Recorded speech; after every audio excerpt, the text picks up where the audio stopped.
What if the past has been whispering to us all along, hiding its secrets in plain sight? Take the famed Antikythera mechanism, an ancient Greek device discovered in a shipwreck over a century ago. At first glance, it looked like a corroded lump of bronze, until researchers realized it was an intricate, 2,000-year-old astronomical computer, its gears etched with cryptic inscriptions that took decades to decode. This wasn't just a relic, it was a message from the ancient world, a testament to knowledge we thought was lost to time, and it's far from alone. Across centuries and civilizations, history's most enigmatic artifacts have been hiding clues, subtle, startling, sometimes even shocking, waiting for the right moment to reveal their truths. Hidden messages in historical artifacts aren't just curiosities, they're keys to unlocking the minds of those who came before us. Imagine a medieval painter slipping a forbidden symbol into a religious fresco, or a pharaoh's tomb inscribed with codes meant to guide or mislead those who dared to disturb it. These aren't accidents, they're deliberate, often daring acts of communication across time. Some were meant to be found, like the cryptic warnings carved into Mayan temples. Others were never intended for our eyes, like the love letters scribbled in the margins of ancient manuscripts by bored monks. Each one offers a glimpse into the fears, dreams, and secrets of people whose voices would otherwise be silenced by centuries. Today, we're going on a journey to uncover 30 of these astonishing hidden messages, each one a puzzle piece in the grand mosaic of human history. From the ink-stained pages of forgotten diaries to the weathered stones of long-abandoned cities, we'll decode the whispers of the past together. Some will challenge what you thought you knew about famous historical events. Others might send chills down your spine. And a few, well, they might just make you wonder what messages we're leaving behind for future generations to discover. So let's dive in, because history has secrets and it's time they were heard. Our first hidden message takes us to the sun-baked island of Crete, where a clay disc the size of a dinner plate has baffled scholars for over a century. The Phaistos Disc, discovered in 1908 amid the ruins of a Minoan palace, is unlike anything else from the ancient world. Pressed into its surface are 45 distinct symbol spirals, birds, human figures arranged in a tight spiral that coils inward like a snake. What's startling isn't just their precision, but the fact that each symbol was stamped with a carved seal, making this one of the earliest examples of movable type 2,000 years before Gutenberg. So what does it say? That's the problem no one knows. The script doesn't match any known language, and with no other examples found, the disc is essentially a message without a key. Some believe it's a religious hymn pointing to the repeated shield symbol that might represent a deity. Others argue it's a ledger, given the sequences resembling inventories found on later Linear B tablets. Then there are the more daring theories: a coded treaty, a star map, even instructions for forgotten rituals. The circular arrangement adds to the intrigue. Was it meant to be read from rim to center, or spun like a wheel to reveal hidden meanings? Perhaps most tantalizing is where it was found. Buried under layers of ash in the basement of a Bronze Age palace, the disc feels deliberately hidden. Was it a sacred object stashed away for protection, a forbidden text concealed from prying eyes, or just a scribe's experimental prototype, abandoned when the volcanic eruption of Thera buried Crete in chaos? Every scratch on its surface seems to whisper, if only we could listen. While the Phaistos Disc presents a riddle from the Bronze Age, our next hidden message catapults us into the medieval world with a book so perplexing that even modern codebreakers and artificial intelligence have failed to crack it. Meet the Voynich Manuscript, a 200-page tome filled with looping, alien script and bizarre illustrations that defy explanation. Discovered in a remote Italian monastery in 1912, this handwritten book immediately baffled scholars with its utterly unknown language and strange cadence. The text flows smoothly, like a real alphabet with consistent rules, yet not a single word has ever been definitively matched to any known tongue. What makes the manuscript truly mesmerizing are its illustrations, pages upon pages of delicately painted plants that don't resemble any known species, swirling celestial charts depicting impossible constellations, and nude female figures bathing in what appears to be a system of interconnected green pools. Some pages fold out into elaborate diagrams, including what looks like a cosmological map with strange, tube-like structures branching between celestial bodies.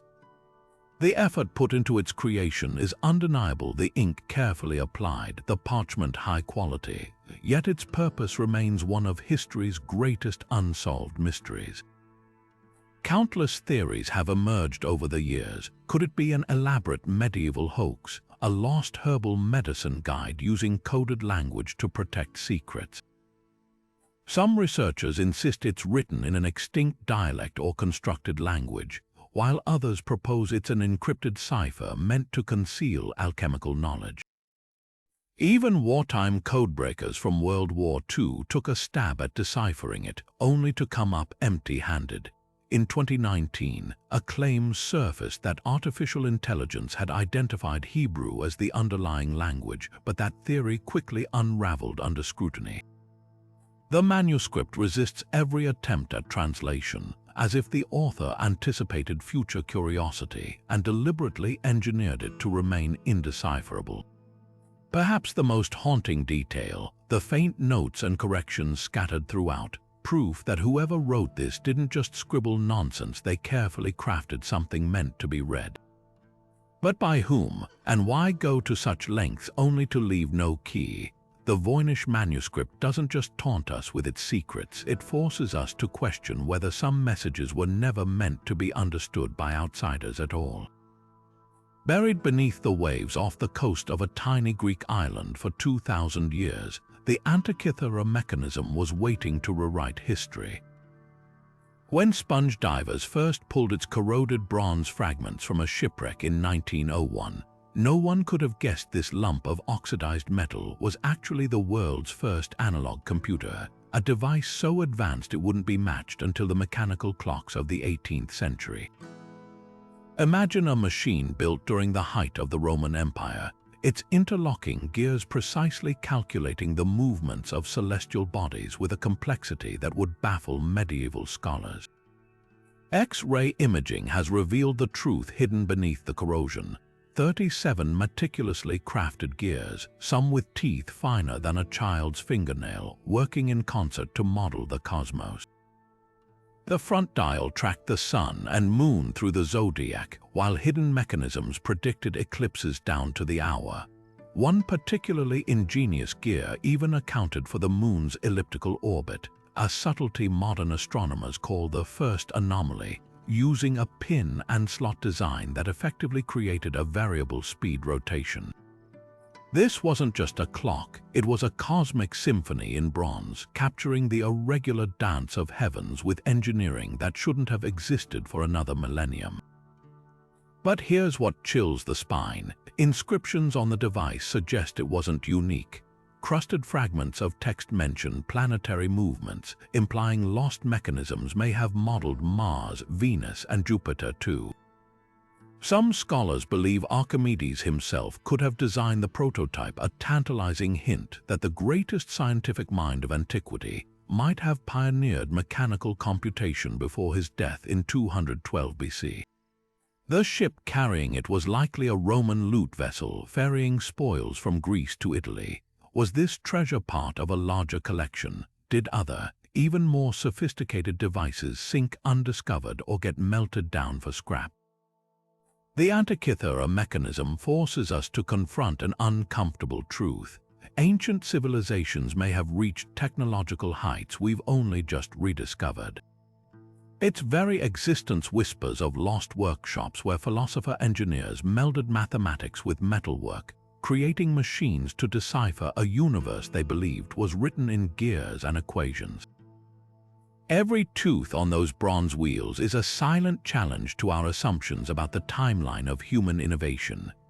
Pulled from the rubble of a crumbling fort in Egypt's Nile Delta, The Rosetta Stone didn't look like much at first, just another slab of black basalt repurposed as construction filler by Ottoman soldiers. But when a French officer spotted carved markings beneath the dirt in 1799, history trembled on the edge of revelation. This unassuming chunk of rock held the key to a silence that had lasted 1,500 years, the same decree inscribed in 3 scripts: Greek, Demotic, and hieroglyphs. For the first time, scholars had a linguistic bridge to ancient Egypt's sacred writings, a cipher stone dropped into human history by sheer accident. What makes the Rosetta Stone so extraordinary isn't just its trilingual text, a bureaucratic decree celebrating the coronation of Ptolemy V in 196 BC, but the way it exposed hieroglyphs as a complex mix of phonetic and symbolic language. Before its discovery, Europe's brightest minds had spent centuries misinterpreting the elegant carvings as purely pictorial, a series of mystical images rather than a functional writing system. The stone's Greek passage, fully readable to scholars, became the decoder ring. Names like Ptolemy and Cleopatra, spelled out phonetically in Greek, could be matched to their hieroglyphic equivalents, cartouches encircling clusters of symbols that suddenly revealed their sounds. The real breakthrough came from an unlikely figure, Jean-François Champollion, a linguist obsessed with ancient languages since childhood. While others fixated on the idea that hieroglyphs were purely symbolic, Champollion noticed patterns suggesting a hybrid system. In 1822, he compared the hieroglyphic and Greek versions of the stone's text and realized certain symbols represented consonant sounds, while others functioned as determinatives to clarify meaning. His eureka moment, spotting the name Ramses in a temple inscription, applying the phonetic values he'd deduced from the Rosetta Stone, and watching an entire civilization's written record snap into focus. But here's the twist: the stone itself is just a fragment. The original decree would have been copied onto stelae placed in temples across Egypt, yet only this one survived, likely because it was reused as building material, ironically preserving it while grander monuments crumbled. Modern imaging has revealed hidden details beneath its surface, including traces of pigment suggesting the inscribed text was once vividly painted, transforming it from a bureaucratic record into a ceremonial object. And while it unlocked hieroglyphs, mysteries remain. Subtle variations between the 3 scripts hint that the translations weren't perfectly identical, leaving scholars to wonder if the stone's message was tailored differently for priests, officials, and the public.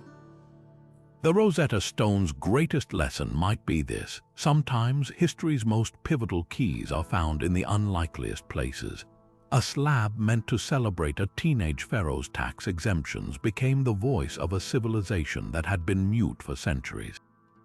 And yet, for all it's given us, it still whispers unanswered questions about the scribes who carved it, the hands that broke it, and the countless other Rosetta Stones that may still lie buried, waiting to bridge the gaps between us and the lost voices of the past.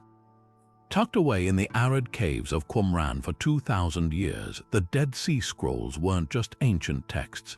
They were a time capsule of faith, rebellion, and mysteries that would shake the foundations of biblical scholarship. Discovered in 1947 by a Bedouin shepherd tossing rocks into a cave, these fragile parchment fragments contained some of the oldest known versions of Hebrew scriptures, preserved in jars by a reclusive Jewish sect known as the Essenes.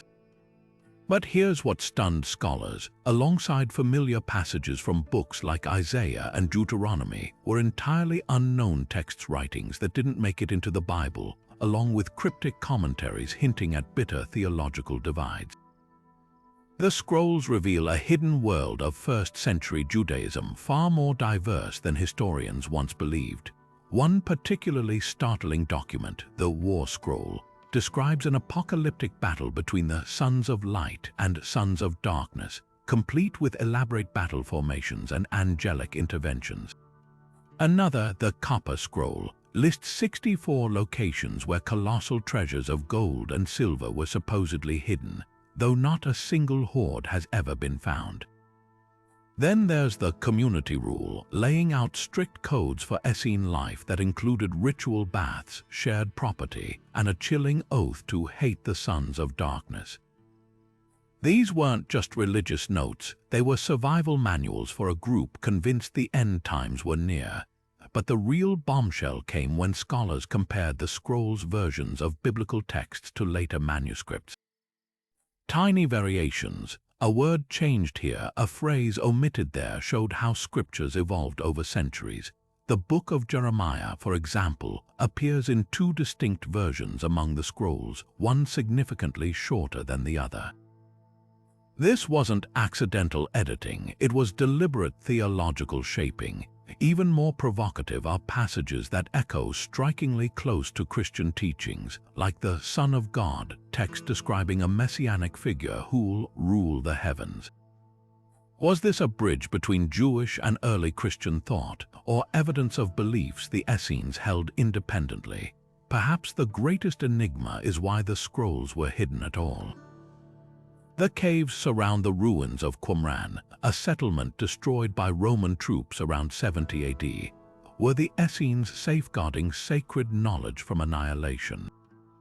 Or did they intend these texts as messages for future generations? Some fragments show signs of deliberate damage, tiny holes punched through certain names, as if ritually killing the text. Others contain cryptic marginal notes in code, including one that reads, "Blank space left for the teacher of righteousness," a shadowy leader mentioned throughout the scrolls but never fully explained. The Dead Sea Scrolls don't just give us ancient words, they force us to confront how much was lost, edited, or deliberately suppressed in the transmission of sacred texts. Every faded ink stroke whispers questions: who decided which writings became scripture? What other revelations still lie undiscovered in desert caves? And if these fragile parchments survived against all odds, what else might be waiting in the shadows of history? From the desert plains of southern Peru, the Nazca lines stretch across nearly 200 square miles of arid plateau like a giant sketchbook left open under the blazing sun. These colossal geoglyphs, etched between 500 BC and 500 AD, aren't just lines, they're an intricate network of over 800 straight markings, 300 geometric shapes, and 70 biomorphic designs so vast they can only be fully appreciated from the air. A hummingbird with wings spanning 300 feet, a spider with one leg stretching 150 feet, a spiral-tailed monkey that could swallow a football field. But here's the haunting question: why would a people without the ability to fly create art meant to be seen from the sky? The precision of these designs defies logic.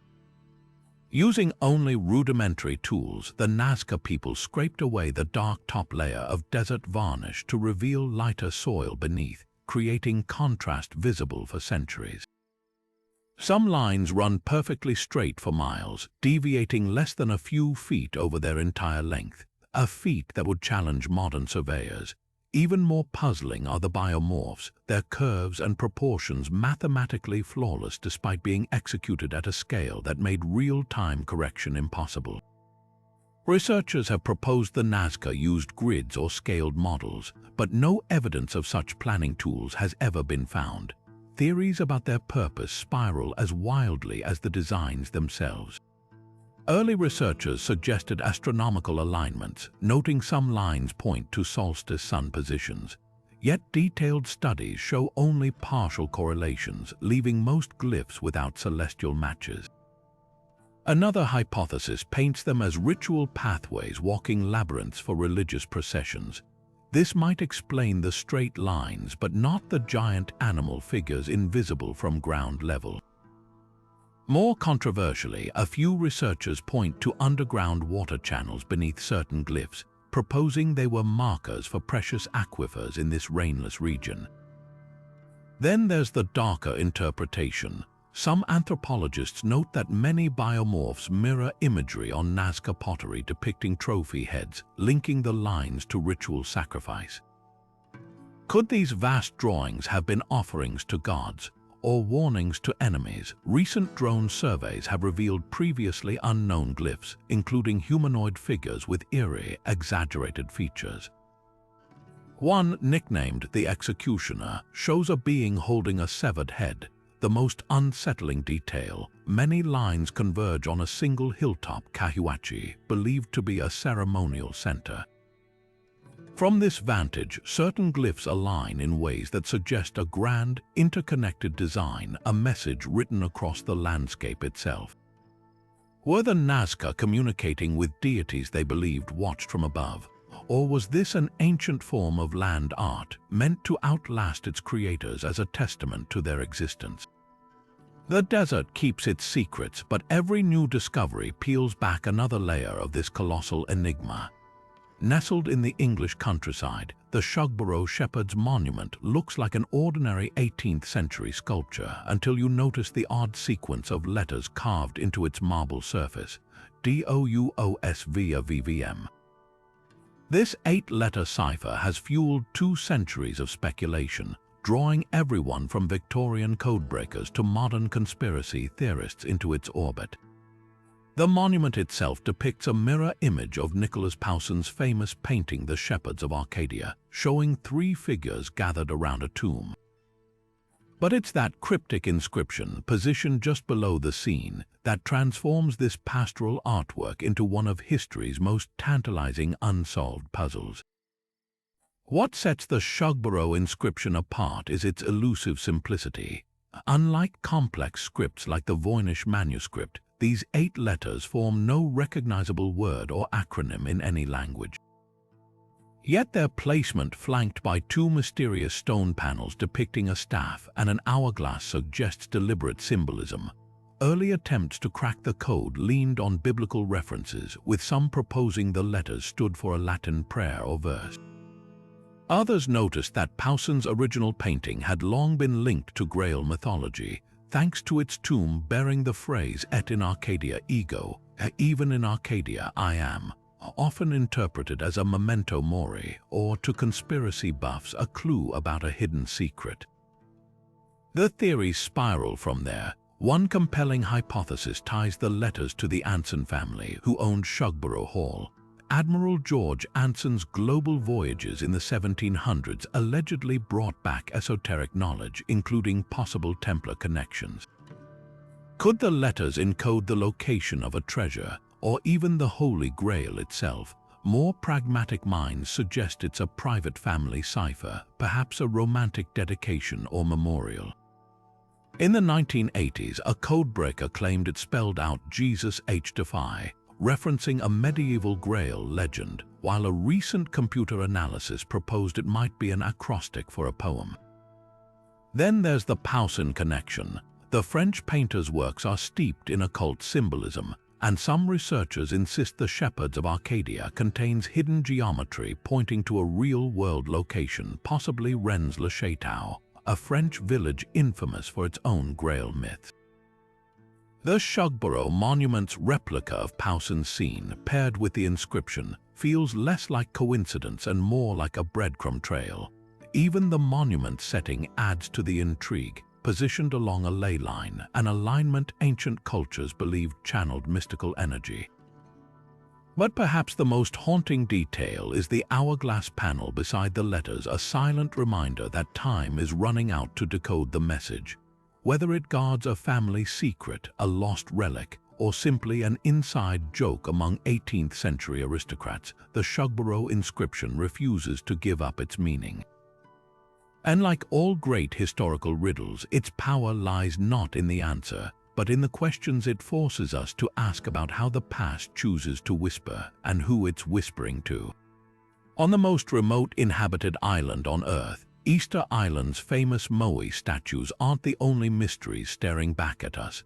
Scattered across museums and private collections are 24 fragile wooden tablets inscribed with Rongorongo, a writing system so baffling that not a single glyph has been definitively deciphered since Europeans first encountered it in the 1860s. These carved tablets, some polished smooth as glass, others cracked with age, bear rows of tiny, intricate symbols that seem to dance between pictograms and abstract script. Birds with curved beaks, crouching human figures, crescent moons, and geometric shapes all flow together in a rhythmic, alternating pattern that suggests poetry, genealogy, or perhaps sacred incantations. But without a living tradition to explain them, these texts remain as silent as the island's stone giants. What makes Rongorongo so tantalizing is its sheer isolation. Easter Island, or Rapa Nui, lies over 2,000 miles from the nearest continent, making it one of the last places on Earth to be settled by humans. Yet somehow, its people developed what appears to be a fully functional writing system entirely independently, something seen in only a handful of cultures worldwide. Even more perplexing is the script's possible connection to the island's ecological collapse. Most tablets were carved from Toromiro wood, a tree driven to extinction by deforestation, and oral histories suggest the script's knowledge was lost abruptly when slave raids and disease decimated the island's literate class in the 1800s. The few elders who remembered Rongorongo reportedly took its secrets to their graves. Attempts to crack the code have hit walls at every turn. Early scholars noticed the glyphs resemble motifs found on the island's petroglyphs, but their arrangement suggests a complex mix of logographic and syllabic elements, unlike anything in Polynesia.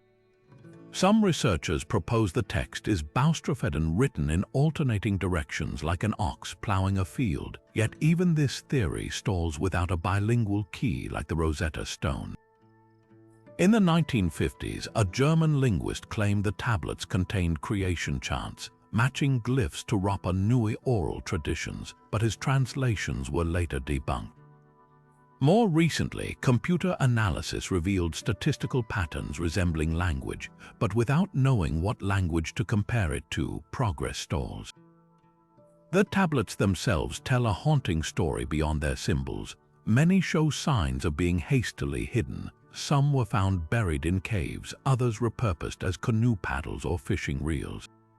A few even bear scorch marks, suggesting attempts to destroy them. Were these sacred texts smuggled away from missionaries, or did their owners, watching their world collapse, try to preserve knowledge they knew was vanishing? One particularly eerie detail: several tablets contain repetitive glyph trains, sequences where symbols recur like a chorus. Are these prayers, royal lineages, or warnings from a civilization that saw its own end coming? Rongorongo's greatest tragedy might be that it was almost deciphered in time.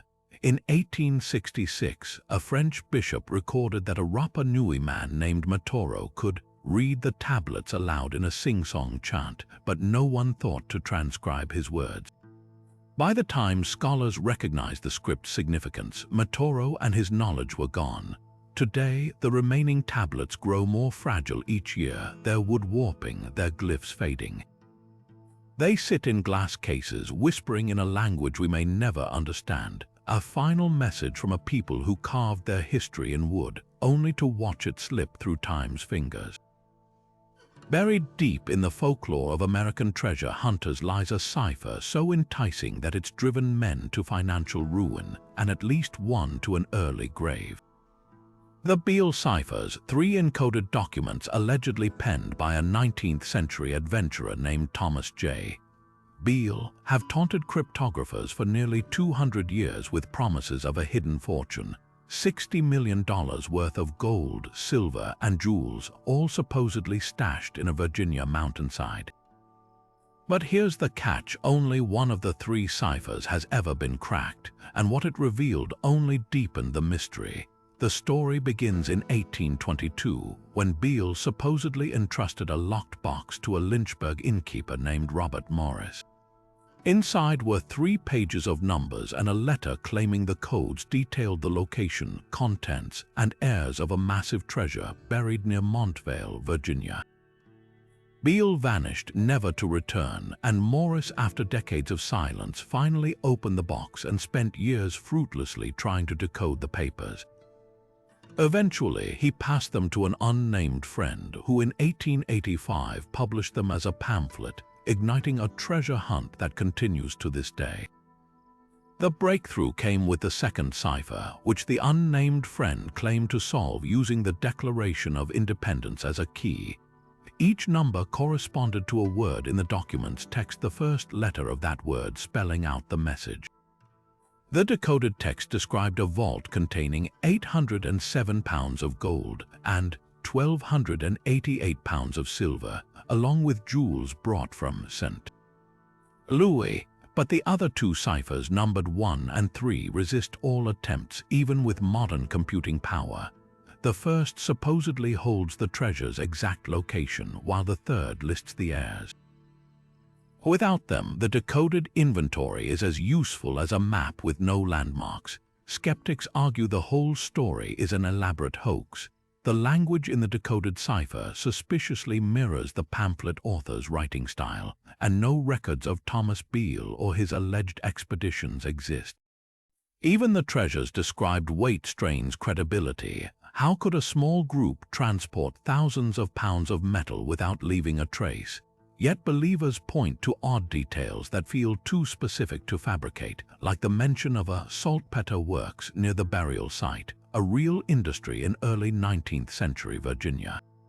And then there's the eerie fate of treasure hunter Mel Fisher, who bankrupted himself searching for the vault before dying in a mysterious accident. Modern codebreakers have thrown everything at the remaining ciphers: frequency analysis, supercomputers, even AI. Some suggest the key isn't the Declaration but another text, perhaps Shakespeare or the Bible. Others propose the numbers represent map coordinates or chemical formulas. The hardest pill to swallow: if it's real, the treasure might already be gone.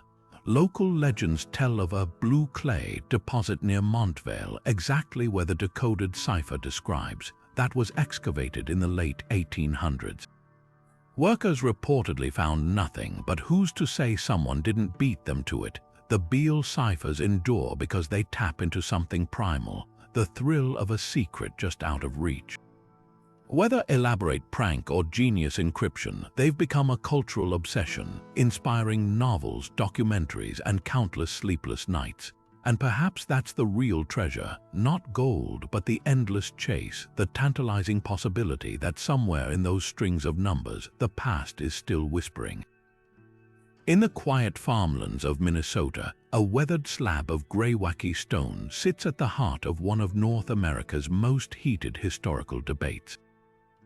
The Kensington runestone, discovered in 1898 by a Swedish-American farmer named Olof Oman, is carved with runes that tell a startling tale. A band of Norse explorers, lost and desperate, etching their last words in 1462, over a century before Columbus sailed. At first glance, it's a revolutionary artifact, proof that Viking expeditions pierced deep into the American heartland. But from the moment it was pulled from the earth, tangled in the roots of an aspen tree, scholars have been divided.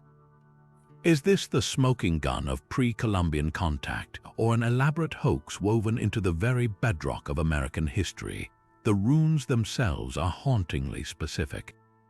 The inscription describes 8 Swedes and 22 Norwegians on a journey of discovery who made camp near 2 rocky islands, a detail some argue matches local geography. Worse, it tells of 10 men, red with blood and dead, massacred in a place where they'd been fishing 1 day's travel north. The language is a mix of medieval Swedish and Norwegian, dotted with archaic spellings that early 20th century linguists struggled to explain.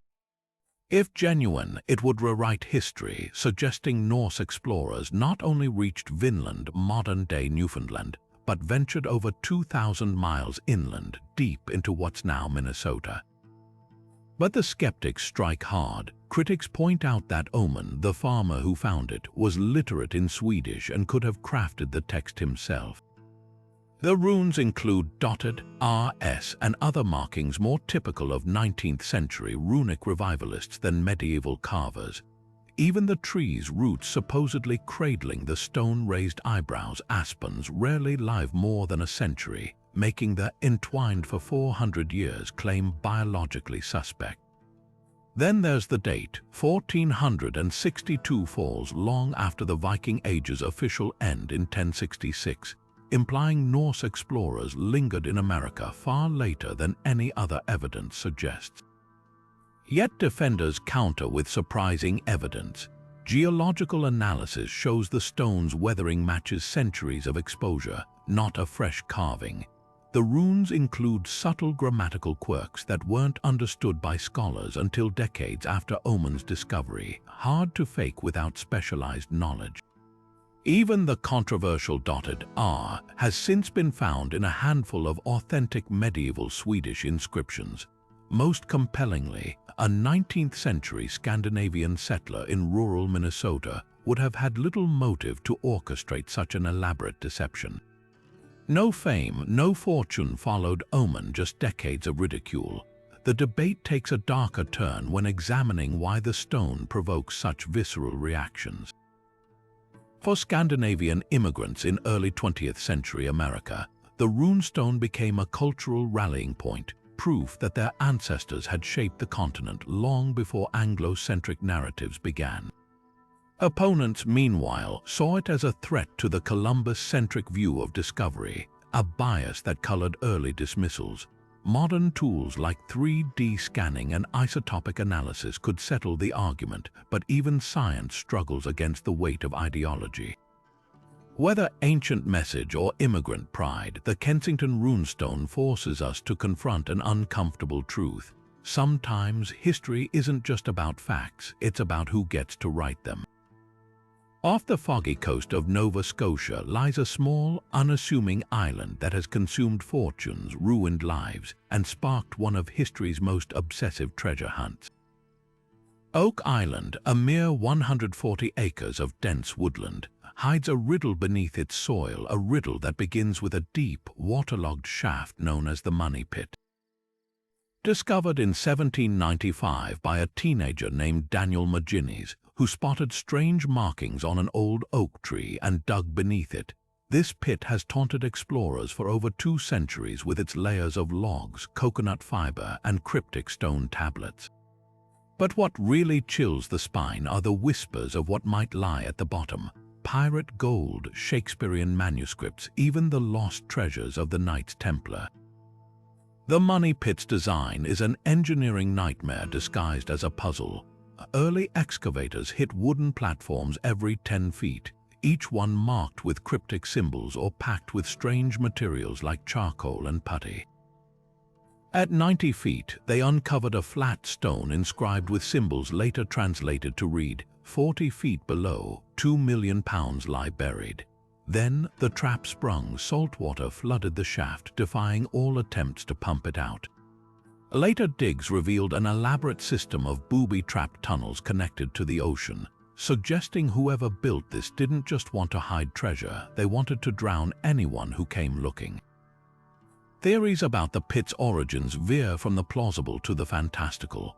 One thread ties it to Captain Kidd, the infamous pirate who allegedly buried loot across the Atlantic. Others point to the Spanish, who might have hidden plundered Aztec gold here during their colonial raids, but the most tantalizing theory involves the Knights Templar. Medieval records suggest the order fled Europe with sacred relics, perhaps even the Holy Grail after their 14th century persecution. Proponents note Oak Island's peculiar triangular swamp matches Templar architectural symbols, and a drilled rock sample from the pit once contained traces of gold and human blood. Modern technology has only deepened the enigma. Sonar scans reveal hidden chambers beneath the island, while divers have retrieved 16th century Spanish copper coins and a Roman ceremonial sword from the murky depths. In 2014, a television crew filmed metal detection readings showing a massive, chest-sized object of refined silver 200 feet below ground, exactly where the original stone's inscription promised treasure. Yet every breakthrough meets fresh disaster. Excavation shafts collapse, equipment fails, tunnels flood without warning. 6 people have died chasing this mystery, lending grim weight to the local legend of a curse claiming 7 lives before the pit yields its secrets. Perhaps the most unsettling clue sits not underground but in plain sight. Carved into the island's bedrock is a series of strange, widely spaced drill holes forming no recognizable pattern unless viewed from above. When mapped, they align with constellations as they appeared in the night sky on one specific date, April 1st, 1776, the year the American Revolution began. The year Freemasonry's influence peaked, the year someone, for reasons we may never understand, decided the past wasn't done speaking. Oak Island doesn't just guard a treasure, it guards a secret so valuable, its keepers built a labyrinth to outlast empires. And after 200 years of searching, we still don't know if we're digging for gold or ghosts. Among the Dead Sea Scrolls, one artifact stands apart, not just for what it says, but for what it's made of. The copper scroll, discovered in 1952 in a cave near Qumran, isn't delicate parchment but two oxidized sheets of metal, painstakingly hammered thin and engraved with Hebrew lettering. Unlike the other scrolls filled with religious texts, this one reads like a treasure map. 64 locations where unimaginable wealth, tons of gold, silver, and sacred relics were supposedly hidden. Yet despite its precise instructions, not a single hoard has ever been recovered. Is it a historical inventory, an elaborate hoax, or a secret still waiting to be cracked? What makes the copper scroll so electrifying isn't just the treasure it describes. Over 4,600 talents of silver and nearly 1,300 talents of gold worth billions today, but the clinical detail of its directions.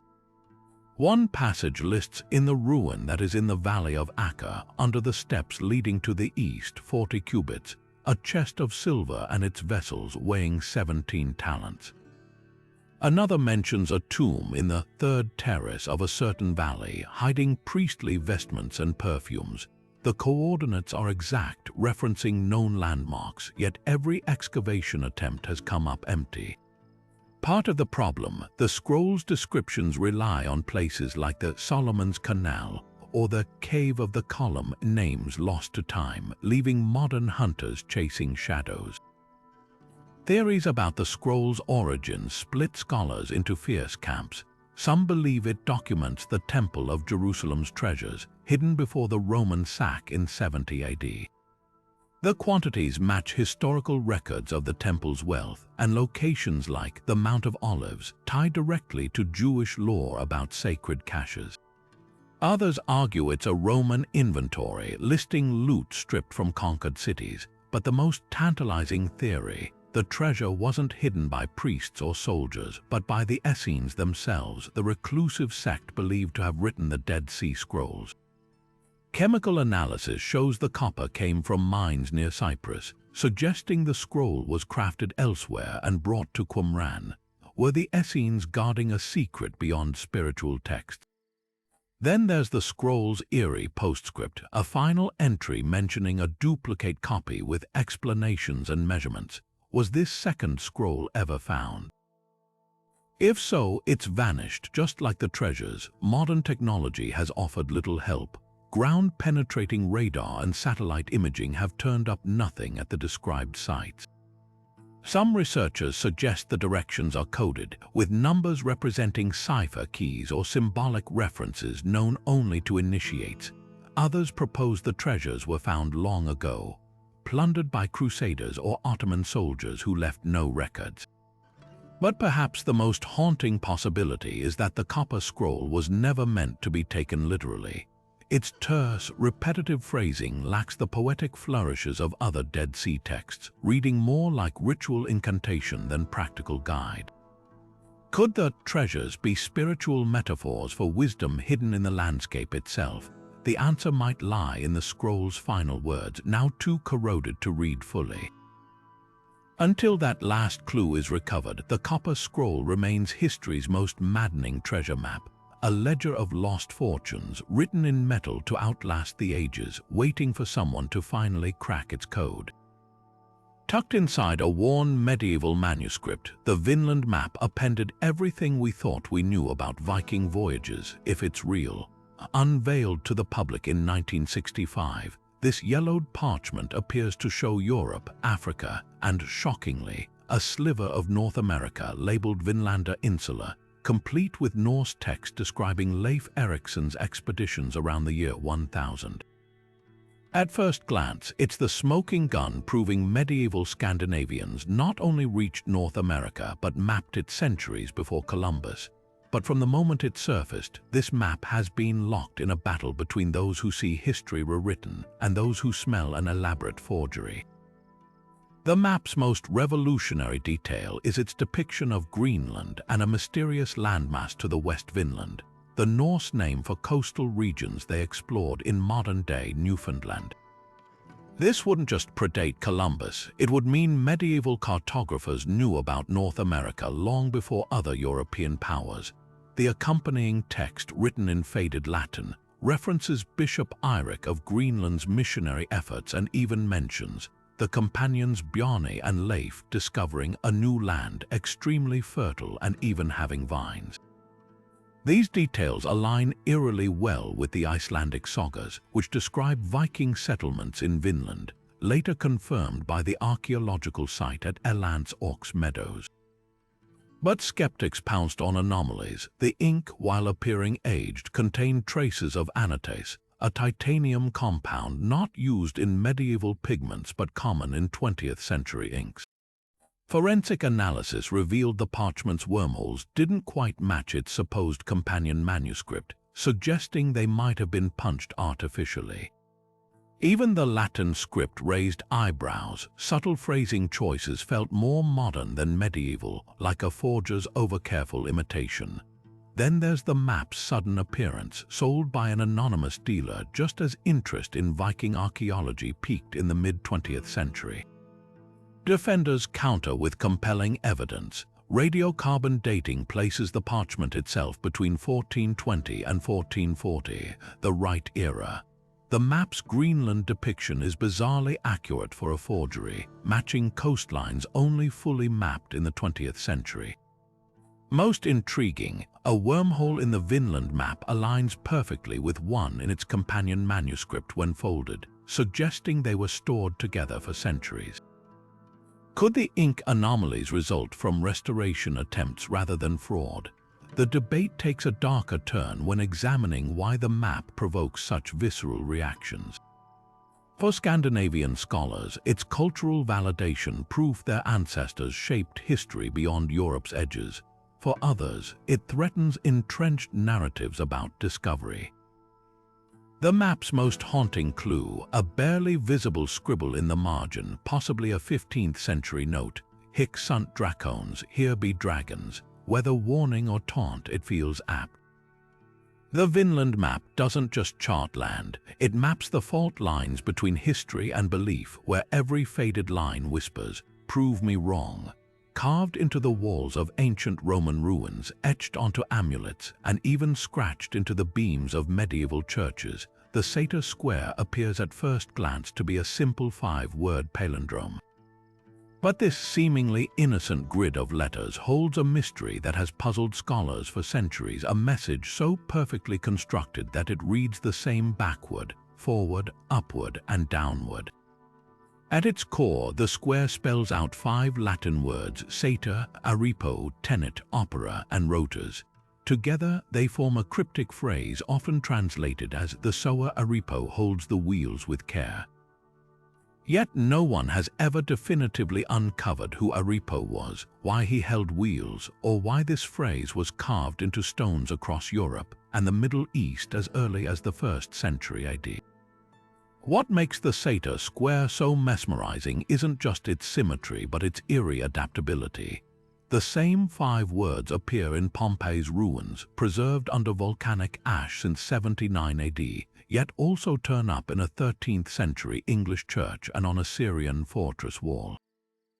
Some interpretations suggest the square was a covert Christian symbol during Rome's persecutions, as its letters can be rearranged to spell Pater Noster, Our Father, twice, with 2 A's and O's left over, symbolizing the Alpha and Omega from Christian scripture. Others argue it's a Jewish or Mithraic talisman, its grid serving as protection against evil spirits. the most chilling theory that it's a cipher for early alchemists with the repeated tenet forming a cross that anchors a hidden formula. The square's magic may lie in its perfect balance, not just linguistically but conceptually. Each word interconnects. Satyr, the sower, mirrors, rotor's wheels, while tenet forms the central axis both literally and metaphorically. This wasn't just wordplay, it was a cosmic diagram reflecting ancient beliefs about harmony and order. Medieval scribes copied it into medical texts as a cure for rabies. Renaissance scholars debated its ties to the Kabbalah, and even the Nazis allegedly studied it during their occult obsessions in World War II. Yet the greatest enigma is aripo, a word that appears nowhere else in Latin literature. Some propose it's a name, perhaps an obscure deity or a clever anagram. Others think it's a code like the rosebud of antiquity. The truth might be simpler, that the satyr square was never meant to be fully understood, only revered. Its power comes not from solving it, but from the way it refuses to yield all its secrets, even after 2,000 years. Like a whisper caught in stone, it reminds us that some messages transcend time, not by what they say, but by how stubbornly they endure. In the late 1960s, a killer turned the San Francisco Bay Area into his own twisted game board and left behind a series of ciphers that have taunted investigators for over half a century. The Zodiac Killer's cryptograms aren't just unsolved puzzles, they're windows into the mind of a murderer who treated his crimes like performance art. Of the 4 confirmed messages he sent to newspapers, only 2 have ever been cracked, and what they revealed was as chilling as what remains hidden. The first decoded cipher, known as the 408 cipher, arrived in 3 parts to 3 different papers in July 1969. It took a high school teacher and his wife just 2 days to crack it using basic frequency analysis, revealing a bone-chilling confession. "I like killing people because it is so much fun. The best part is that when I die, I will be reborn in paradise."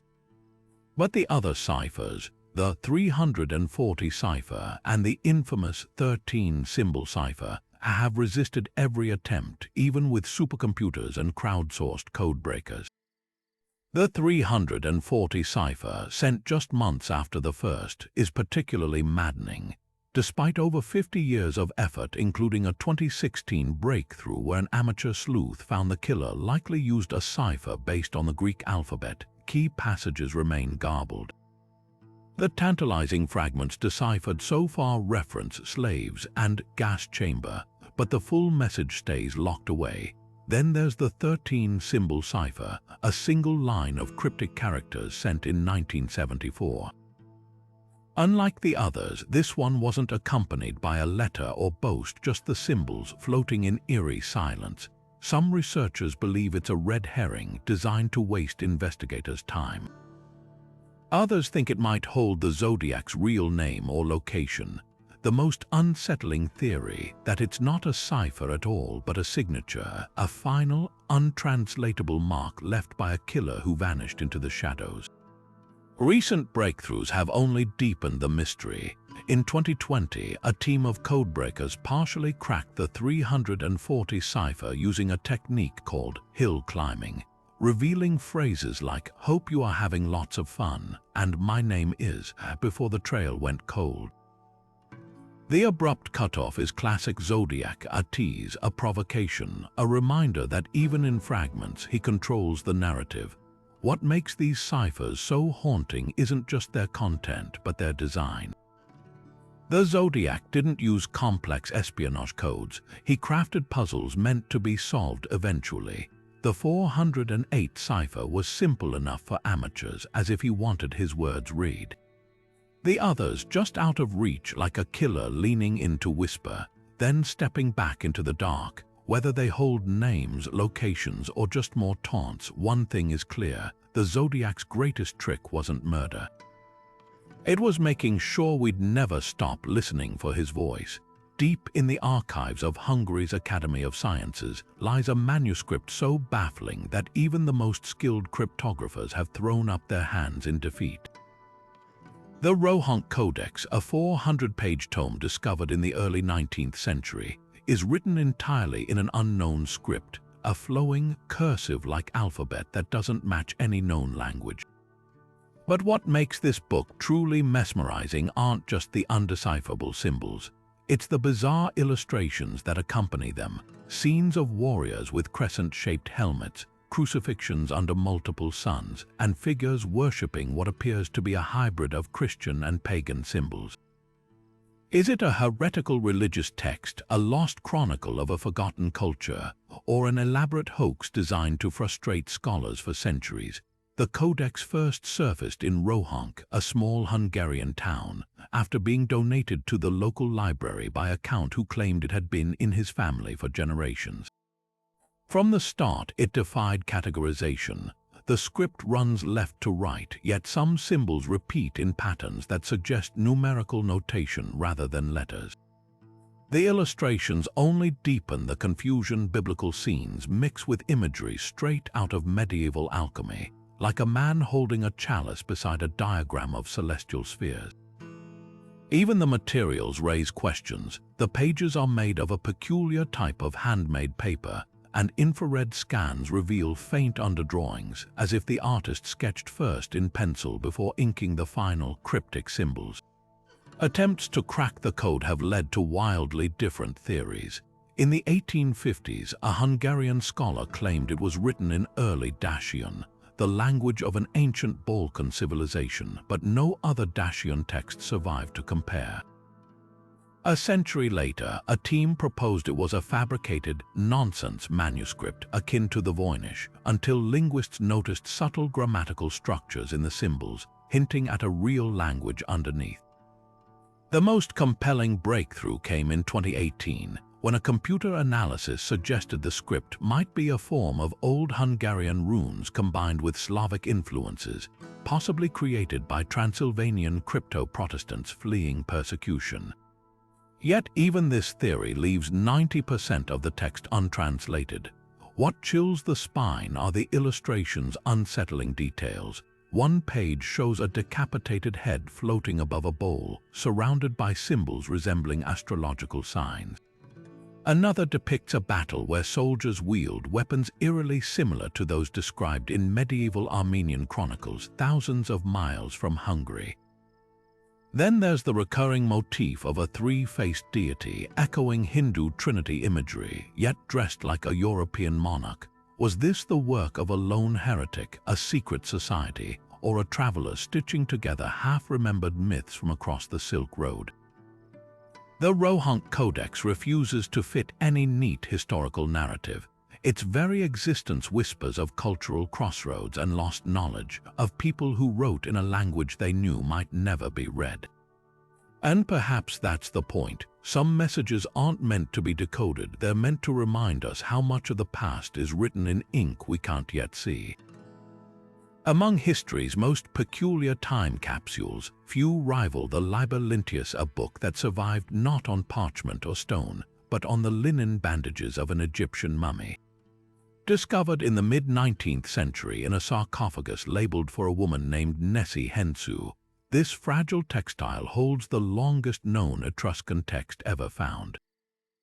Over 1,200 words, painstakingly inked onto the fabric in neat rows, remain stubbornly untranslated, a silent sermon from a civilization whose language vanished with Rome's rise. But here's the twist: the mummy wasn't Etruscan. She was Egyptian, wrapped in what appears to be recycled linen, as if someone sliced up a sacred book to dress a corpse. The Liber Linteus baffles on multiple levels. Etruscan, the language of pre-Roman Italy, is only partially understood today. We can sound out the words but grasp little of their meaning. The text itself is structured like a ritual calendar, with repeating phrases that likely mark dates or ceremonies. Some sections list gods' names, like Catha, a solar deity, and Tiran, a love goddess, while others seem to describe offerings: 3 vessels of wine, a ram for the underworld.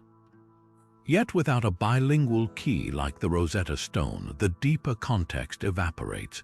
What was so sacred or disposable that it ended up as mummy padding? Theories spiral. One suggests the book was a temple inventory, its reuse signaling Etruscan decline as Roman influence grew. Another proposes it was looted during Roman expansion, repurposed by someone unaware of its significance. The most haunting possibility, that the Etruscans themselves cut it up, perhaps to bury knowledge they believed too dangerous to preserve intact. Modern imaging reveals ghostly traces beneath the text, faint grid lines, as if the scribe ruled the fabric before writing. Some words show corrections, proof this wasn't careless scribbling but careful composition. Yet the book's final chapter wasn't written in ink. It was stitched into the wrappings of a woman whose name, Nessie Hensu, means she belongs to the moon god. Coincidence or a deliberate fusion of two lost faiths? The Liber Linteus doesn't just hide its message, it asks us why some voices are silenced and why others linger in the unlikeliest of places. Buried in a field near Lake Titicaca in the 1950s, the Fuente Magna bowl shouldn't exist, at least, not according to mainstream archaeology. This unassuming stone vessel, carved with two distinct scripts, has sparked fierce debates ever since a farmer unearthed it in Bolivia. On one side, Sumerian cuneiform, the wedge-shaped writing of ancient Mesopotamia. On the other, Proto-Sumerian symbols resembling those found on artifacts from 5,000 years ago. If authentic, this bowl would rewrite history, suggesting transoceanic contact between Sumer and South America millennia before Columbus. But is it a smoking gun or an elaborate hoax? The inscriptions themselves are the heart of the mystery. One section bears clear cuneiform, including symbols for Enki, the Mesopotamian god of water and wisdom, alongside dedicatory phrases typically found on temple vessels. The other side shows a precursor script with looping characters that mirror early Sumerian proto-writing. Linguists who have studied it note the cuneiform isn't just copied, it follows grammatical rules specific to the Akkadian period around 2300 BC. The implications are staggering. Did Sumerian explorers or traders cross the Atlantic, bringing their language to the Andes, or did a lost culture develop eerily similar writing independently? Skeptics pounce on glaring issues. The bowl surfaced without archaeological context, its exact excavation site poorly documented. No other Sumerian artifacts have been found in the Americas, and the script's preservation in Bolivia's humid highlands defies logic. Cuneiform tablets crumble in far drier climates. Some researchers argue the markings are accidental scratches or later additions, though microscopic analysis shows the carvings share the bowl's patina, suggesting age. Then there's the stylistic mismatch. The vessel's rounded form resembles local Tiwanaku pottery, not Mesopotamian craftsmanship. Proponents counter with overlooked clues. The bowl's interior depicts a zigzag pattern identical to the water symbol found in both Sumerian and Andean iconography, a bizarre coincidence if unrelated. More tellingly, Lake Titicaca's shores hold ruins like Puma Punku, where precision-cut stones rival ancient Egyptian engineering. Could these architectural parallels hint at cultural exchange?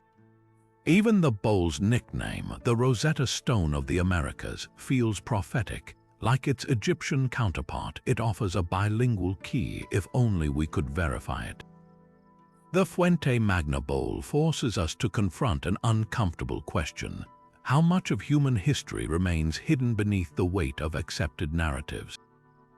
Whether proof of pre-Columbian contact or a modern fraud, it dares us to reconsider the boundaries of ancient civilizations and the messages they might have left in the unlikeliest of places.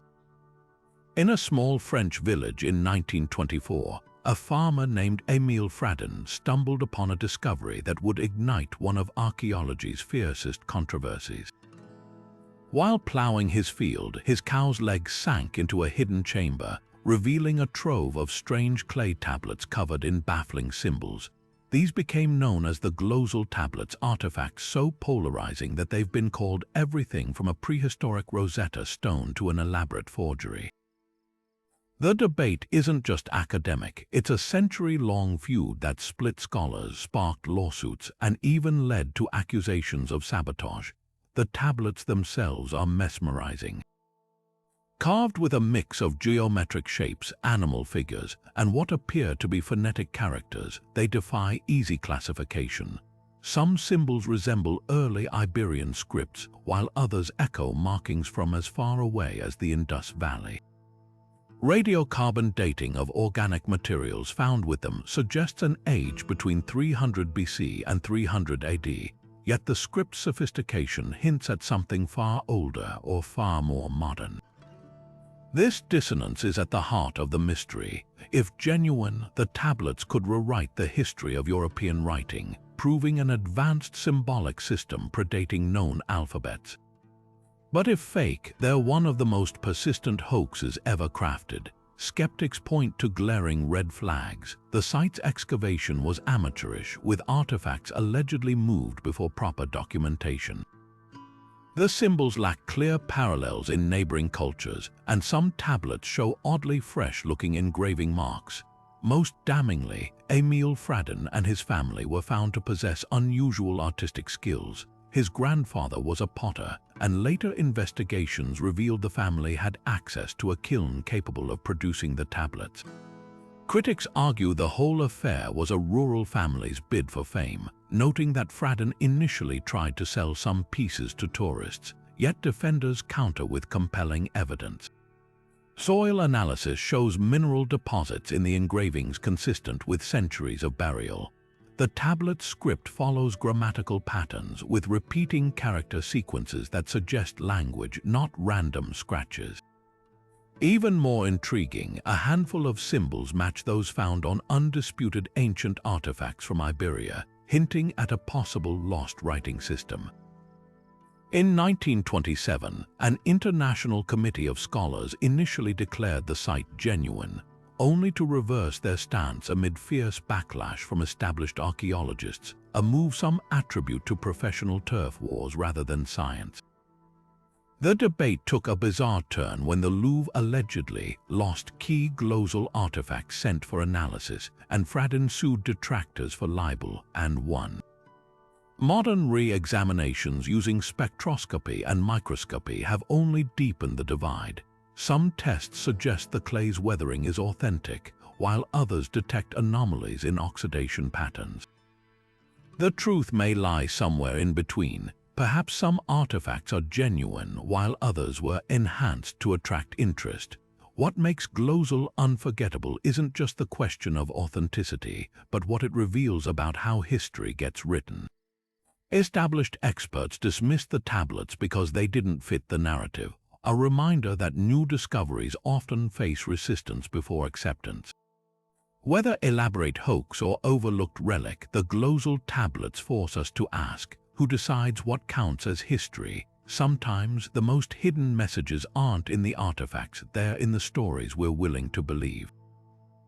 In a quiet corner of Romania, 3 small clay tablets unearthed in 1961 might hold the key to one of history's most tantalizing linguistic puzzles.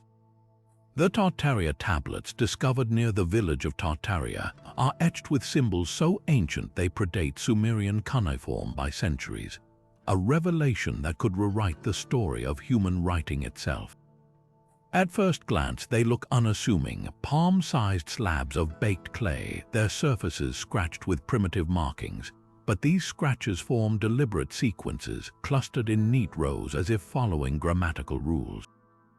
If these symbols truly represent writing, they'd push back the birth of recorded language to a time when Europe was still in the shadow of the Neolithic era. What makes the tablets so electrifying is their sheer age. Radiocarbon dating places them around 5300 BC, older than the pyramids, older than Stonehenge, even older than the earliest known Mesopotamian writing by nearly 2 millennia. The symbols themselves are hauntingly familiar yet alien. Spirals like those found in Vinca culture artifacts across the Balkans, paired with stick figure humans and animals that echo cave art. Some researchers see proto writing a bridge between pictorial symbols and true script. Others argue they're purely ritualistic, akin to later cult objects found in the region. But the most provocative theory, that the tablets are fragments of a lost writing system, one that flourished in prehistoric Europe before being forgotten. The implications send shockwaves through archaeology. Mainstream scholarship has long held that writing emerged independently in Mesopotamia, Egypt, China, and Mesoamerica, but never in Neolithic Europe.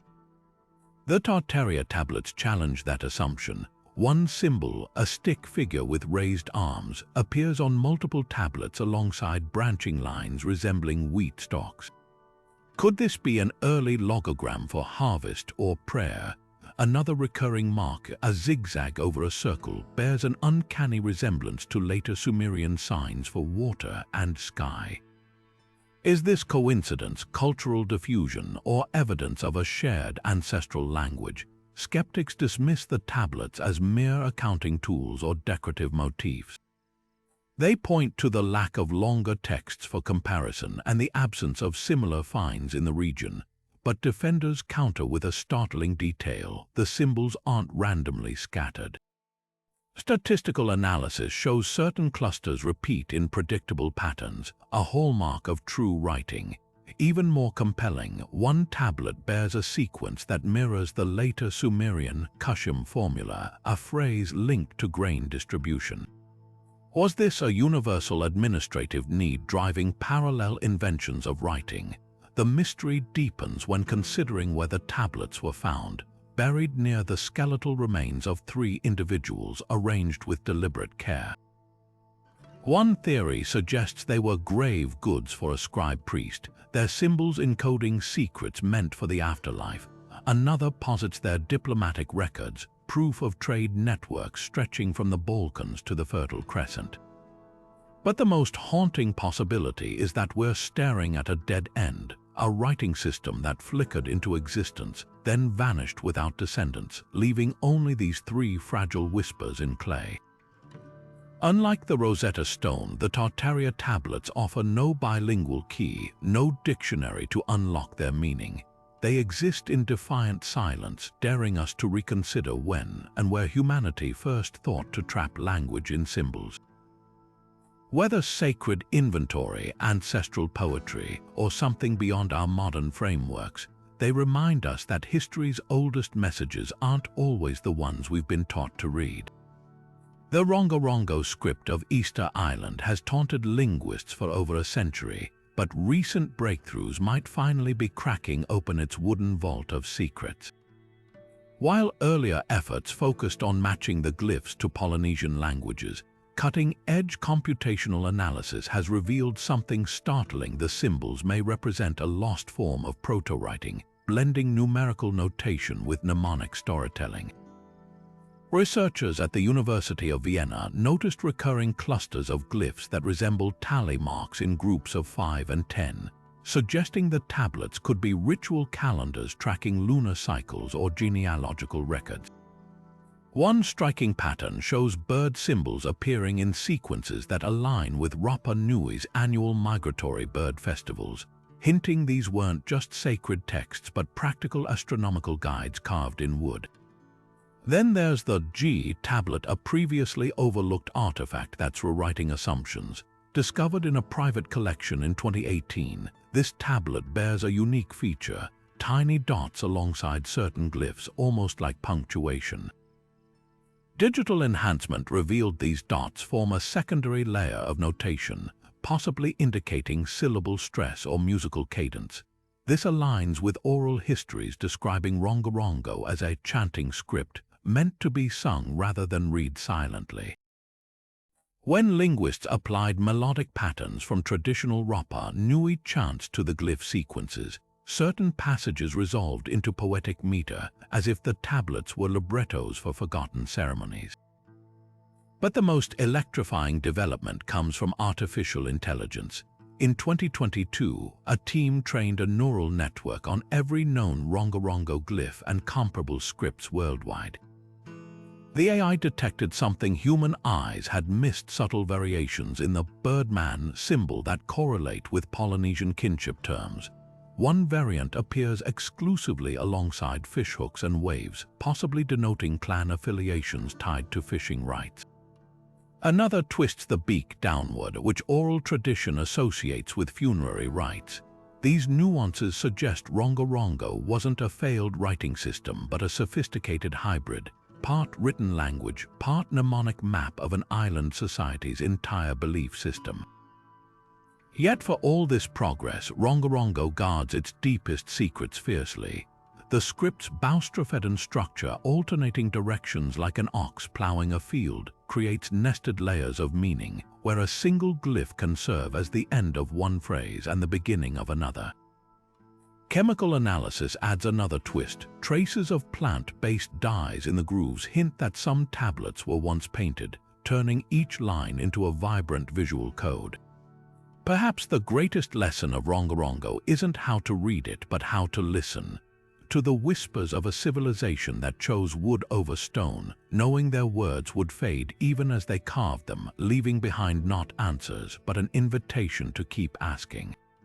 Leonardo da Vinci didn't just paint masterpieces, he may have woven secrets into every brushstroke, turning canvases into coded puzzles for those who knew how to look. Take the Last Supper, his iconic depiction of Christ's final meal with the apostles. At first glance, it's a study in emotion, the shock and betrayal frozen on each disciple's face. But tilt your perspective and the scene transforms. Some researchers claim the composition hides a musical score. The loaves of bread on the table, the hands of the figures, even the folds of their robes aligning with notes that form a haunting 40-second chant when played on a Renaissance-era chorale. Was Da Vinci a man obsessed with harmony in art and science, leaving a melody for posterity? Then there's the Mona Lisa's enigmatic smile, scrutinized for centuries, yet a most startling secret might lie beneath the paint. Infrared scans reveal 3 separate versions of the portrait hidden beneath the surface, each with slight variations in her expression and posture. One layer even shows her clutching a blanket, while another depicts her without the famous smile altogether. These aren't mere corrections, they're evolutions, as if Da Vinci was encoding different emotions or meanings into each iteration. But the real bombshell came when RESERCHER's Chinese letter ED her eyes under microscopic examination. Tiny letters LV in the right pupil, possibly Da Vinci's initials, and cryptic symbols in the left are painted with brushstrokes so fine they're invisible to the naked eye. Were these signatures clues or part of a larger cipher? The intrigue deepens with the Annunciation, where the angel's sleeve folds into the shape of a bird mid-flight, a detail only visible in certain light. Art historians debate whether this was intentional symbolism or a trick of the subconscious, but Da Vinci's notebooks brim with similar visual puns. He famously wrote backward, filling his journals with mirror script, so hiding messages in plain sight would hardly be out of character. Even his Vitruvian Man, that iconic study of human proportions, conceals layers of meaning. Overlay the drawing with Da Vinci's architectural sketches, and the circles and squares align with sacred geometries found in ancient temples, suggesting he saw the human body not just as art, but as a living blueprint of cosmic order. The most controversial theory, that Da Vinci's works contain esoteric knowledge tied to secret societies. In the Last Supper, the figure to Jesus' right, traditionally identified as John the Apostle, bears strikingly feminine features. Some argue this is Mary Magdalene, her presence hinting at suppressed biblical narratives. Others point to the painting's hidden geometry, extend the lines of the table and walls, and they converge on precise astronomical dates, possibly marking solstices or celestial events significant to Renaissance mystics. Yet for all the speculation, Da Vinci's greatest hidden message might be simpler and more profound. His art pulses with the belief that truth isn't handed to us, it's uncovered layer by layer through curiosity and patience. Whether musical scores, initials, or celestial maps, these codes reflect a mind that saw the world as an interconnected puzzle. and 5 centuries later we're still piecing it together, one brushstroke at a time. Beneath the dusty plains of southeastern Turkey, a series of massive stone pillars stand in silent testimony to a forgotten world, one where hunter-gatherers carved messages into rock 12,000 years before the pyramids. Göbekli Tepe, the oldest known temple on Earth, doesn't just predate writing. It predates agriculture, pottery, even settled villages, yet its T-shaped monoliths are covered in intricate carvings that whisper across millennia. Foxes poised to leap, scorpions with curled tails, vultures with outstretched wings, and a menagerie of other creatures frozen in stone. But these aren't random scribbles. Recent research suggests they might form a celestial code, an ancient star map etched by people who viewed the night sky as their first storybook. Take Pillar 43, dubbed the Vulture Stone. Its surface teems with symbolism, a vulture clutching a round object, a scorpion lurking below, and a series of abstract shapes that resemble handbags or hourglasses. At first glance, it reads like a shamanic vision, but when researchers overlaid the carvings with star charts from that era, something astonishing emerged. The vulture and scorpion align perfectly with the constellations Lyra and Scorpius as they appeared around 10,900 BC, while the handbags match the positions of nearby star clusters. Even the round object mirrors the orientation of the North Star at the time. This wasn't just art, it was a sophisticated astronomical record, possibly marking a catastrophic event like the torrid meteor shower that scientists believe struck Earth around then. The pillars themselves reinforce this cosmic connection. Arranged in circular enclosures, their layouts mirror celestial patterns. One ring's central pillars align with the stars of Orion's belt during the summer solstice, while another's entrance points toward the rising Deneb during the winter months. These aren't crude observatories but precise, multi-layered calendars. The builders didn't just watch the stars, they carved them into their holiest site, turning stone into a perpetual almanac for tracking solstices, meteor showers, and even potential comet strikes. But why go to such lengths? The answer might lie in survival. Göbekli Tepe flourished during the Younger Dryas, a brutal climatic downturn when temperatures plummeted and megafauna vanished. For nomadic tribes facing extinction, predicting celestial events could mean the difference between life and death. The scorpion's position might have warned of venomous creatures emerging with seasonal rains, while the vulture's flight path could signal migration patterns for hunting. Some researchers propose the carvings encode a date stamp for a past catastrophe, a warning to future generations. Others see initiation rites where neophytes decoded star lore to earn status. The most haunting detail, Göbekli Tepe was deliberately buried around 8000 BC, filled in with tons of soil as if sealing away its secrets. Were the builders preserving knowledge for a distant future? Or hiding something they feared? The stones don't speak, but their silent constellations still turn overhead, waiting for us to decipher the sky's oldest story. In the Grand Topkapi Palace in Istanbul, a weathered parchment from 1513 holds secrets that shouldn't exist, a world map so shockingly accurate that it defies the timeline of human exploration. The Piri Reis map, named after the Ottoman admiral who compiled it, isn't just a navigational tool.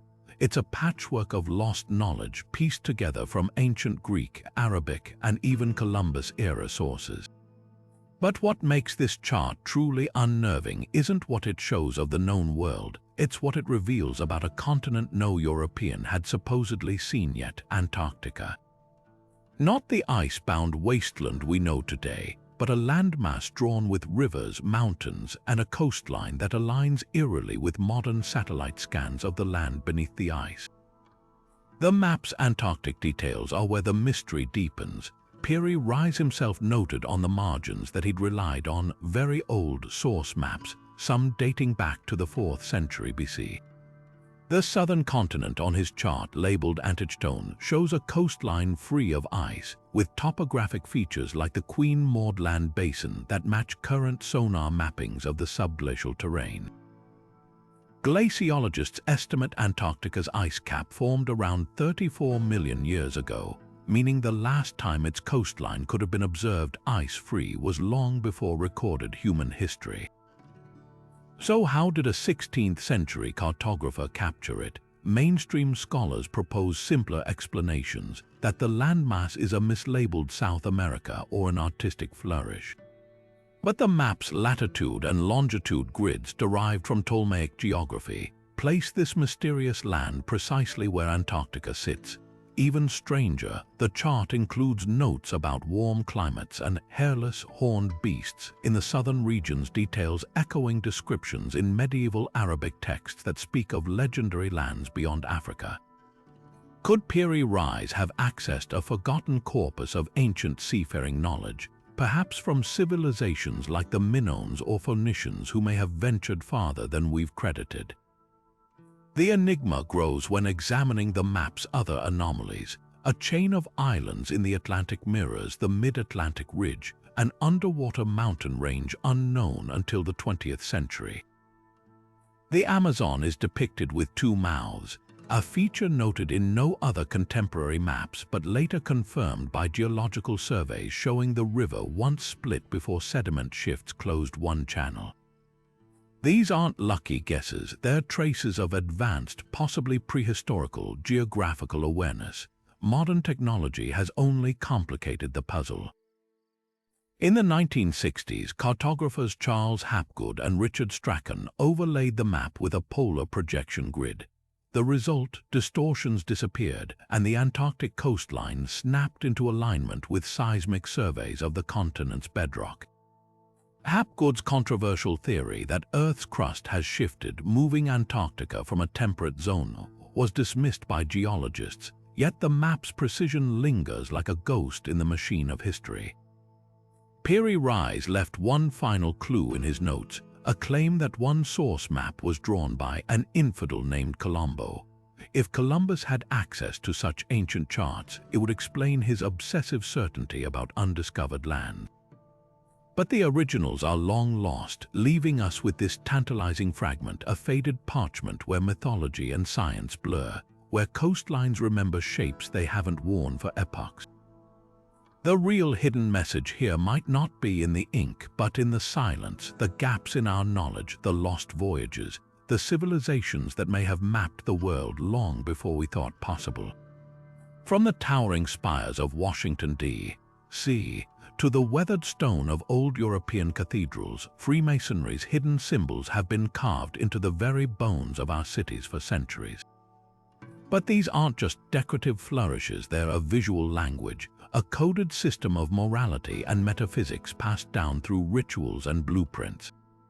Take the iconic all-seeing eye nestled within the pyramid on the U.S. dollar bill. While many assume it's a nod to government surveillance, its roots dig far deeper. In Masonic tradition, this Eye of Providence represents divine watchfulness and the pursuit of enlightenment, a reminder that every action is observed by a higher moral compass. It's no accident this symbol crowns unfinished pyramids in Masonic art. The implication is clear: human knowledge, like the pyramid itself, is eternally under construction. Step inside any Masonic lodge and the symbols multiply. Checkerboard floors mirror the duality of light and dark, good and evil. The compass and square, perhaps the most recognizable emblem, aren't just tools of architecture but emblems of balance. The square grounding morality in the earthly realm, the compass drawing the arc of spiritual aspiration. Even the orientation of the lodge itself is symbolic, east-facing like the rising sun, to signify rebirth and illumination. These aren't arbitrary choices, they're layered teachings. In Masonic initiations, candidates literally walk a winding path, a physical representation of life's unpredictable journey, before being brought to light in the center. Every step, every symbol is a deliberate lesson in allegory, but the messages grow more intriguing when they escape the lodge walls. Consider the street layouts of cities like Paris and Washington, D.C., both heavily influenced by Masonic architects. D.C. Mall forms a perfect compass rose with landmarks strategically placed to align with solstice sunrises. The capital's cornerstone was laid in a full Masonic ceremony in 1793. Its dedication tools, a silver trowel, a gavel, now preserved as relics. Even the Washington Monument, an Egyptian-inspired obelisk, carries Masonic numerical significance. Its height of 555 feet, 5 inches echoes sacred geometry found in Solomon's Temple, a recurring motif in Masonic lore. The artifacts themselves whisper secrets. The square and compasses motif appears subtly in unexpected places, like the dedication plaques of early American bridges or the stained glass of European guild halls. Some Masonic aprons worn during ceremonies are embroidered with cryptic alchemical symbols, serpents swallowing their tails, blazing stars hinting at connections to older esoteric traditions. Even the placement of certain graves in Masonic cemeteries forms geometric patterns visible only from above, suggesting celestial alignments known to initiates. Perhaps the most tantalizing clues lie in what's not said. Masonic rituals are famously oral traditions passed down through coded handshakes and whispered phrases. The lost word of Freemasonry, a central element of its higher degrees, is said to be a substitute for an even older, forgotten truth. Some scholars argue this mirrors the quest for the true name of God in Kabbalah, or the search for Hermetic wisdom. The very structure of Masonic degrees, from entered apprentice to master mason, parallels ancient mystery schools, where knowledge was revealed piecemeal to those deemed worthy. Yet for all their secrecy, Masons have always insisted their symbols aren't meant to conceal but to reveal. To those willing to look deeper, the square and compass, the trowel, the plumb line, these were working tools of medieval stonemasons repurposed as metaphors for self-improvement. The lodge isn't hiding messages, it's broadcasting them in plain sight, carved into the keystones of courthouses, woven into the fabric of flags, etched into the foundations of nations. The real secret, that symbols only have power when we pause to decipher them. And in a world that rarely looks up from its screens, perhaps that's the most revolutionary message of all. Could the greatest playwright in history have been leaving breadcrumbs for future generations to follow? William Shakespeare's works are celebrated for their linguistic brilliance, but beneath the surface of Hamlet's soliloquies and sonnets about summer days, some researchers believe the bard embedded secrets, political critiques, hidden identities, even ciphers pointing to lost knowledge. Take the infamous Baconian theory, which claims Sir Francis Bacon wrote Shakespeare's plays and tucked coded messages about his authorship into the texts. Proponents point to Sonnet 76, where the line, "Why write I still all one, ever the same," contains an acrostic spelling, WILLIAM, when read vertically. Coincidence, maybe, but then there's the first folio's dedication page where peculiar italicized letters spell FBACON. When strung together, the intrigue doesn't stop at authorship. Some scholars argue Macbeth is laced with witch trial subtext, written for King James I, a known demonology enthusiast, with certain lines mirroring real-life incantations from trial records. The witches chant double, double toil and trouble aligns eerily with a hex recorded in a 1603 pamphlet about Scottish witchcraft. Was Shakespeare flattering his patron or subtly mocking his superstitions? Even The Tempest raises eyebrows. Prospero's speeches about rough magic and drowned books mirror contemporary rumors of John Dee, Queen Elizabeth's occult advisor, losing his library to sabotage. Then there's the numerology. Sonnet 55 boasts, "Not marble nor the gilded monument / of princes shall outlive this powerful rhyme." Add the line numbers 5 plus 5, and you get 10, the number of letters in Shakespeare. More tellingly, Psalm 46 in the King James Bible, completed when Shakespeare was 46, has shake as the 46th word from the start and spear 46th from the end. These patterns could be accidents or the marks of a wordsmith playing a deeper game. What if the plays themselves are palimpsests? In Henry Roman 4, Falstaff's death scene describes his fingers fumbling with sheets, a possible nod to the printing process, hinting at textual layers waiting to be peeled back. Modern digital analysis has uncovered odd letter spacing in quarto editions that might signal cipher keys, while marginalia in surviving copies contain symbols resembling alchemical notation. Even the famous to be or not to be speech, when mapped to Renaissance musical cipher techniques, produces a melodic phrase used in Masonic rituals. The most haunting possibility, Shakespeare's messages weren't just personal or political, they were existential. Sonnet 123 warns, "Thy registers and thee I both defy," as if the poet anticipated future scrutiny. Maybe the real hidden message is this: language is a labyrinth, and every generation walks its paths anew, finding fresh meanings in the same ink. After 4 centuries, the plays still whisper, not because they hide answers, but because they teach us how to question. From acrostics to occult references, Shakespeare's works remain the ultimate literary Rorschach test. Whether you see ciphers or coincidence, one truth endures. The moment we stop looking for secrets in these texts is the moment they stop breathing. And that would be the only true tragedy. For centuries, scholars and believers alike have scrutinized the Bible not just for its spiritual teachings, but for something far more enigmatic: hidden messages woven into its very letters. The idea that sacred texts might contain concealed prophecies or numerical codes isn't new, but modern technology has reignited the debate with startling intensity. Take the phenomenon of Bible codes, a theory popularized in the 1990s claiming that equidistant letter sequences skipping fixed numbers of characters reveal predictions about everything from assassinations to lunar landings. When researchers fed the book of Genesis into early computer algorithms, they found names like Hitler and Kennedy intersecting with words like tyrant and shot.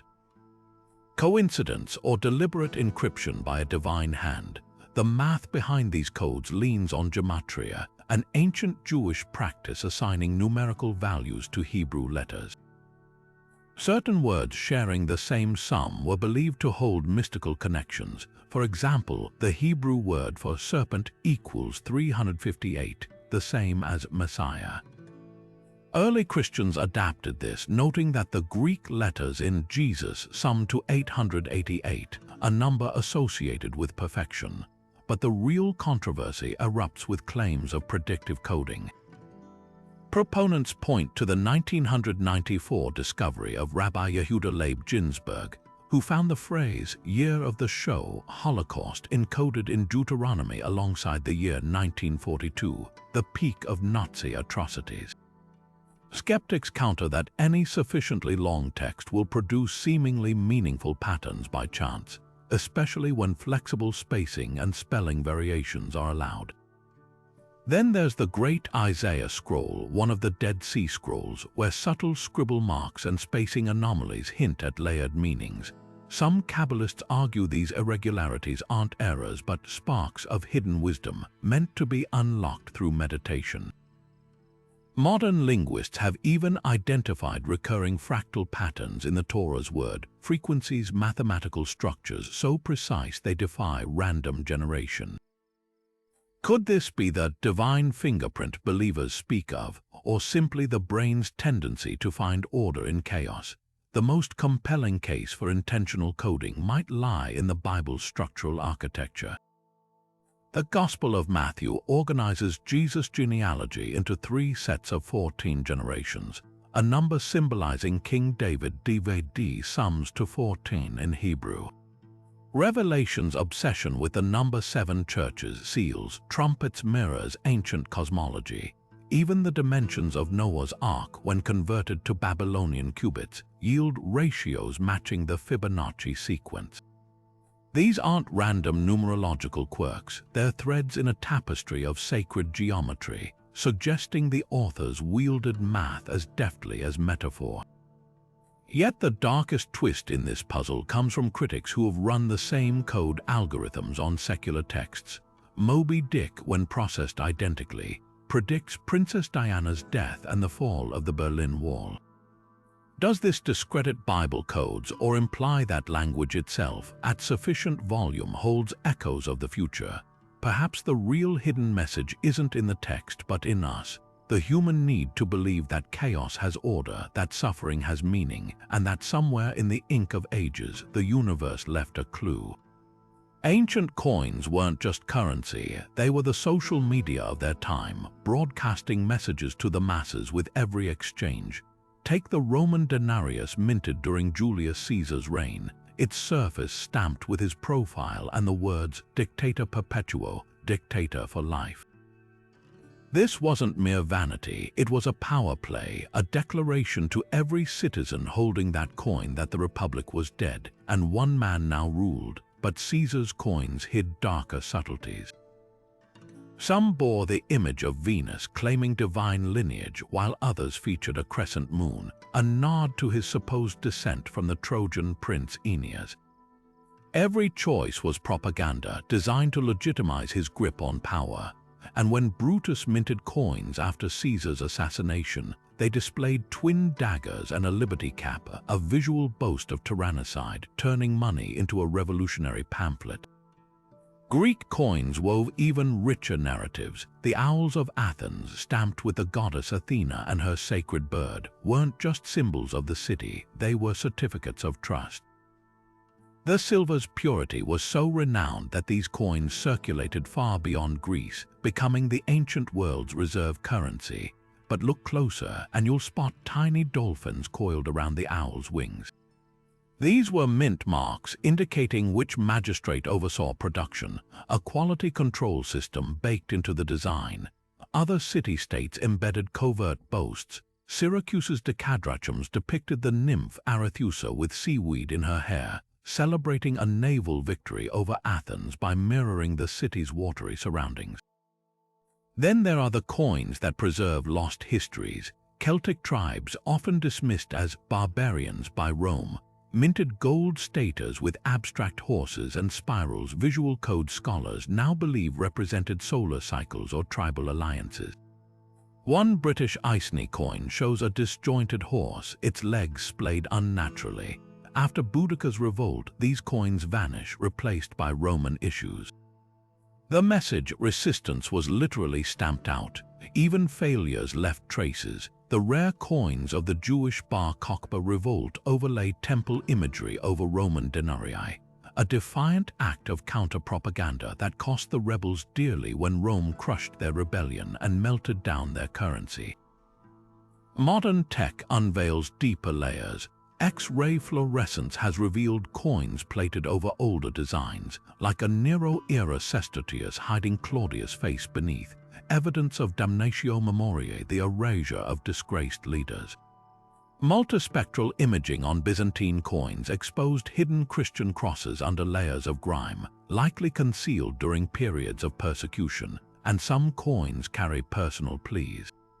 A Viking dirham found in Russia bears a scratched rune reading "Own me," either a thief's mark or a lover's token, proving that even in metal, human voices cling. The true power of these coins lies in their duality. They were both everyday objects and sacred talismans, economic tools and political weapons. A Persian daric showed the king as an archer poised to strike, a daily reminder of imperial reach.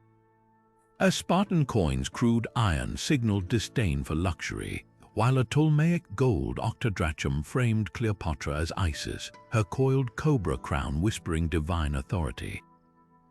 Every dent and scratch tells a story, not just of kings and empires, but of the hands that held them. The merchant who saved one, the soldier who stole another, the child who dropped it centuries ago, leaving it for us to find. These aren't just relics, they're time capsules struck in metal, waiting for the right eye to read their lines. And sometimes the most explosive truths come not from grand monuments, but from the small, shining discs that pass through countless hands carrying secrets in plain sight. Long before encrypted emails or coded radio transmissions, spies and scholars were hiding messages in plain sight using the art of steganography. the practice of concealing secrets within ordinary objects. Unlike cryptography, which scrambles a message to make it unreadable, steganography disguises the very existence of the communication. Take the ancient Greek method of shaving a slave's head, tattooing a message onto their scalp, and letting their hair regrow before sending them on their journey. By the time they reached their destination, their hair concealed the text like living parchment. This wasn't just clever, it was life-saving. If intercepted, the carrier wouldn't even know they held a secret, let alone how to reveal it. The Renaissance took steganography to dazzling new heights with invisible ink. Leonardo da Vinci wrote letters in lemon juice, which only darkened when heated, while monks in medieval scriptoria mixed crushed gallnuts with vinegar to create sympathetic ink that appeared when brushed with iron sulfate. But the stakes soared during World War II, when British agents used microdot technology. Photographing documents shrunk to the size of a typed period to hide battle plans in seemingly innocent letters. The Nazis countered with their own tricks, like embedding messages in the knots of knitted sweaters or stitching Morse code into embroidery. One captured German spy's shirt had a button that, when dissolved, revealed coordinates written in colloidal silver. Perhaps the most ingenious examples hide in the pages of history's greatest books. Medieval scribes often embedded secret texts in the gutters of manuscripts, writing between lines or under illustrations with inks that fluoresced under ultraviolet light, centuries before blacklights existed.